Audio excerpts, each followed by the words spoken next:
Hello दोस्तों, मैं MK sir आपका अपना यूट्यूब चैनल ऑप्शन मैथमेटिक्स में स्वागत है। और आज हम लोग फिर पढ़ने वाले डिटरमिनेंट्स यानी कि सारणिक। और दोस्तों वीडियो जो आप लोग शुरू से लेकर अंत तक देखिएगा और समझ में आए तभी मेरे चैनल को दोस्तों सब्सक्राइब, दोस्तों शेयर और दोस्तों कमेंट करना मत भूलिएगा।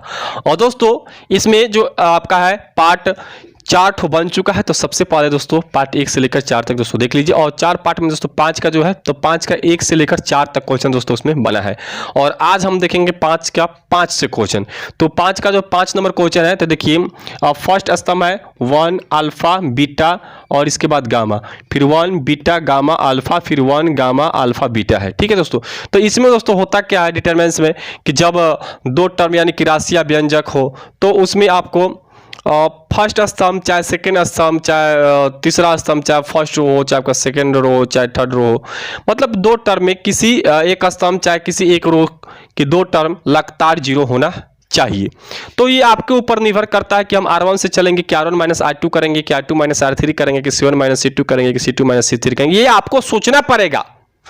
तो देखिए इसको C1 कहा जाता है, इसको C1 कहा जाता है, इसको C1, इसको R1 कहा जाता है, इसको R1 कहा जाता है, इसको R1 कहा जाता है, फिर आपका R2 R2 R2 है, फिर R3 R3 और फिर R3 है। ये आपका C2 C2 C2 और फिर आपका क्या है C3 C3 है दोस्तों। तो देखिए अगर हम C1 में से C2 घटाएंगे तभी तो मेरा जीरो होगा, फिर C2 में से C3 घटाएंगे तभी तो मेरा जीरो होगा। ठीक है। तो इसमें हमको लग रहा है कि भाई C1 से ही चलना पड़ेगा। हाँ, R1 से हम तब चलते कि जब यहाँ पर हमारा एक होता, यहाँ पर भी एक होता, तब हम R1 से चलते। यानी किसी स्तंभ में लगातार टर्म अगर रहता है तो हम चल सकते हैं R1 से। ठीक है। अगर पंक्ति में लगातार टर्म हो जैसे कि एक एक एक है तो इसमें हमको C1 से ही चलना होता है। तो सबसे पहले दोस्तों हम क्या करेंगे यहाँ पे कि C1 से चलेंगे यहाँ पे, और C1 से हम लिखेंगे कि C1 माइनस C2 और फिर C2 से C2 माइनस C3। दोस्तों C1 माइनस C2 और C2 से हम जो लिखे हैं C2 माइनस C3, यानी कि C1 के जो मान है C2 में से घटाकर हमको C1 के स्थान पर ही लिखना है। इसका मतलब यही होता है। और बार बार मैं वीडियो में आप लोगों को इस बात समझा रहा हूं, तो ध्यान दीजिएगा। ये C1 है और C1 में से C2 घटाकर C1 के स्थान पर लिखना है, फिर C2 में से C3 घटाकर फिर C2 के स्थान पर लिखना है, C3 इसी तरह उतार देना है ना। देखिए फिर आपका ये क्या है C1 और फिर आपका क्या है C2, यानी कि अल्फा और आपका बीटा। तो यानी क्या हो जाएगा अल्फा माइनस बीटा और फिर बीटा माइनस गामा और फिर गामा आपका इसी तरह उतर जाएगा। फिर आपका है कि बीटा गामा और माइनस क्या हो जाएगा गामा अल्फा और फिर आपका यहाँ पर gamma alpha minus alpha beta और यहाँ पर फिर आपका अल्फा बीटा इसी तरह उतर जाएगा। देखिए 0 0 हो जाएगा। यहाँ पर आप मान सकते हैं कि लेट डेल्टा इक्वल टू। ठीक है दोस्तों। अब देखिए यहाँ आपका 0 हो जाएगा, ये भी 0 हो जाएगा, यहाँ पर 1 हो जाएगा। देखिए एक में से एक जगह तो 0 होगा, एक में से एक जगह तो 0 होगा, तो ऐसे ही उतर जाएगा। ये अल्फा माइनस बीटा आपका ऐसे ही रहेगा और फिर अल्फा बीटा माइनस गामा आपका ऐसे ही रहेगा, गामा आपका ऐसे ही रहेगा। लेकिन देखिए यहाँ पर जो है कि बीटा और गामा माइनस गामा और अल्फा, तो इसमें सोचना पड़ेगा कि अगर हम कॉमन काटते हैं माइनस, अगर हम माइनस अगर गामा कॉमन काटते हैं तो फिर अल्फा माइनस मेरा बीटा बन सकता है, जिससे कि ये है अल्फा माइनस बीटा, तो कॉमन करने में सुविधा होगा। तो इसलिए यहाँ पर हम माइनस गामा कॉमन करेंगे तो अल्फा माइनस क्या हो जाएगा बीटा, और यहाँ हम माइनस अल्फा कॉमन करेंगे तो बीटा माइनस क्या हो जाएगा गामा, और ये जो है तीसरा स्तंभ उतर जाएगा ऐसे ही। तो देखिए कॉमन, तो कॉमन देखिए कॉमन आपका C1 से आपका अल्फा माइनस बीटा कॉमन आ रहा है। ठीक है। और C2 से बीटा माइनस आपका गामा कॉमन आ रहा है। तो ये लिखना पड़ेगा आपको C1 से अल्फा माइनस बीटा और C2 से बीटा माइनस गामा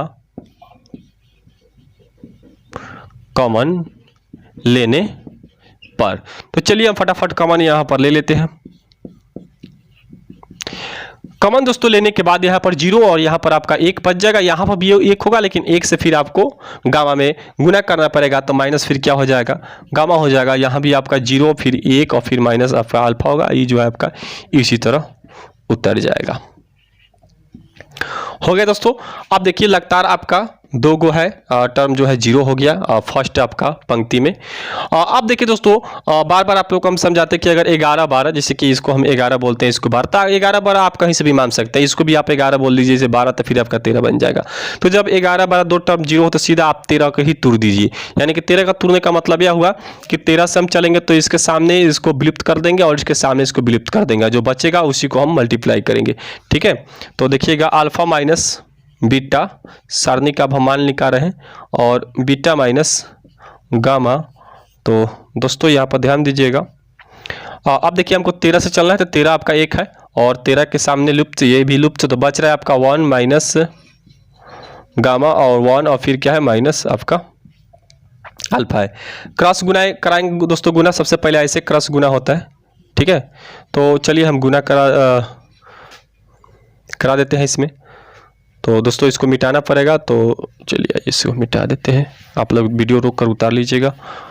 तो दोस्तों देखिएगा कि alpha minus beta and beta minus gamma, और जब क्रॉस गुना कराएंगे तो देखिए माइनस से जब कराएंगे 1 में तो माइनस आपका अल्फा हो जाएगा, और माइनस अगर हम गामा से गुना करते हैं 1 में तो माइनस आपका गामा होगा, लेकिन सूत्र में दोस्तों माइनस होता है यहाँ पे, तो इसलिए प्लस ये बन जाएगा। तो alpha minus beta, beta minus gamma और फिर आपका गामा माइनस अल्फा हो जाएगा, यही आपका आंसर होगा। अब इसी तरह दोस्तों हम देखेंगे 5 का जो आपका है 6 नंबर क्वेश्चन।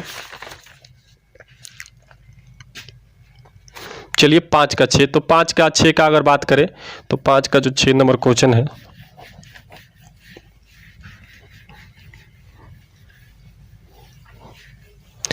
तो ये 5 का जो है 6 नंबर, तो 5 का जो 6 नंबर आपका क्वेश्चन है, ए स्क्वायर प्लस 2a फिर 2a प्लस 1 और फिर क्या है 3 और फिर आपका है 2a प्लस 1 और फिर क्या है a प्लस 2 और फिर क्या है आपका 3 है और इधर 1 1 1 है। ठीक है दोस्तों, तो यहाँ आप लेट मान सकते हैं, नहीं तो बाद में भी आप डेल्टा मानकर सारणी का मान निकाल सकते हैं। दोस्तों यहाँ पर ध्यान दीजिएगा कि जो आपका तीसरा स्तंभ है, तो तीसरे स्तंभ में 1 1 1 है, तो इसका मतलब हुआ कि R1 minus R2 R2 minus R3 करके तभी मेरा 0 हो पाएगा। तो चलिए R1 माइनस R2 और R2 से R2 माइनस R3, ये भी आपका R1 है, तो R1 में से पहले हम R2 को घटाकर R1 के ही स्थान पे लिखेंगे, तो 2a हो जाएगा माइनस 2a माइनस फिर 1 हो जाएगा, क्योंकि देखिए ये प्लस है ना, तो जब यहाँ पर माइनस होगा तो माइनस से मल्टीप्लाई होकर प्लस क्या हो जाएगा माइनस बन जाएगा, और फिर हम लोग 2 प्लस 1 में से घटाना है माइनस 3 को, क्योंकि R2 माइनस R3 और R3 इसी तरह उतार देंगे, फिर आपका ये R1 होगा तो 2 प्लस 2a प्लस 1 और माइनस a माइनस 2 हो जाएगा, और फिर R2 आपका a प्लस 2 है, घटाना है आपको 3 और R3 को इसी तरह उतार दीजिए, फिर 1 माइनस 1 और फिर 1 माइनस 1 1 आपका इसी तरह उतर जाएगा। दोस्तों यहाँ पर ध्यान दीजिएगा कि E plus minus 2a cut जाएगा, तो a स्क्वायर आपको मिलता है a स्क्वायर माइनस 1। ठीक है, और यहाँ 2a में से आपका 2a प्लस 1 में से अगर आप माइनस 3 कीजिएगा तो माइनस आपको क्या मिल जाता है 2, तो माइनस 2 और ये आपका 3 इसी तरह उतर जाएगा। यहाँ पर ध्यान दीजिएगा कि 2 गो a है, एक गो घटाइएगा तो एक गो आपको a मिल जाता है, और एक में से फिर आप माइनस 2 करते हैं तो माइनस 1 ही मिलता है, और फिर आपका यहाँ पर a है तो ये लिखेंगे, और 2 में से अगर 3 घटाएंगे तो माइनस 1 मिलेगा, और ये जो है आपका इसी तरह उतर जाएगा, ये दोनों आपका 0 0 हो जाएगा, 0 0 और यहाँ पर आपका 1 हो जाएगा। अब दोस्तों हम करेंगे क्या कि अगर हम इसमें से 2 कॉमन काट लेते हैं 2, तो ये भी आपका a माइनस 1 बन जाएगा।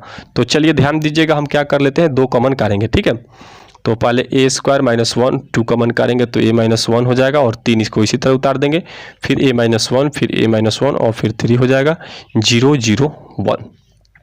तो देखिए R1 से हमको इसको भी R1 ही बोला जाएगा दोस्तों, इसको भी R1 ही बोला जाएगा, इसको भी R1 बोला जाएगा। तो R1 से हम कॉमन करेंगे a माइनस 1 और R2 से भी किसको भी R2 बोला जाता है, इसको भी R2, तो R2 से भी कॉमन हम करेंगे a माइनस 1 ही कॉमन करेंगे। तो यहाँ हम लिखेंगे कि R1 से a माइनस 1 और R2 से a माइनस 1 कॉमन लेने पर तो आपको दोस्तों मिल जाता है a minus 1 into a minus 1, क्योंकि जब 2 टर्म से जब कॉमन आती है ठीक है, 2 पंक्तियों से, तो दोस्तों उसको गुना में रखा जाता है। तो दोस्तों यहाँ पर आपको बच जाएगा, देखिए यहाँ पर आपको बच जाएगा प्लस, क्योंकि ये आपका है ए स्क्वायर माइनस 1, तो इसका सूत्र जो होगा ए स्क्वायर और माइनस अगर 1 का स्क्वायर करें तो एक प्लस में होगा और एक क्या होगा माइनस में, तो यहाँ पर प्लस बच जाएगा a + 1, और यहाँ पर आपको 2 बच जाता है, यहाँ आपको 3, और यहाँ 1 1 बचेगा, 1 1 और फिर यहाँ पर 3 और फिर 0 0 और फिर क्या 1। अब दोस्तों हम क्या करेंगे अब, क्योंकि 2 मेरा टर्म जो है लगातार 2 0 आ गया, तो अब इसको हम हल कर देंगे। तो आइए देखिए कैसे इसको हल करना है। तो इनटू में देखिए a-1 और फिर a-1 है, तो a-1 का होल स्क्वायर हो जाएगा, तो यहाँ पर हम लिख देते हैं a-1 का होल स्क्वायर इनटू। अब देखिए दोस्तों ये जो है आपका लगातार जो है दो टर्म आपका 0 है, तो देखिए अब हम क्या करेंगे, इसको 11 मान लेंगे, इसको 12 और इसको अब हम 13 मान लेंगे। तो जब 13 से चलेंगे तो इसके सामने यह लुप्त हो जाएगा और इसके सामने यह लुप्त, तो बच गया आपका, ध्यान दीजिएगा, a + 1, ठीक है, और फिर 2 और फिर आपका 1 1 बच रहा है।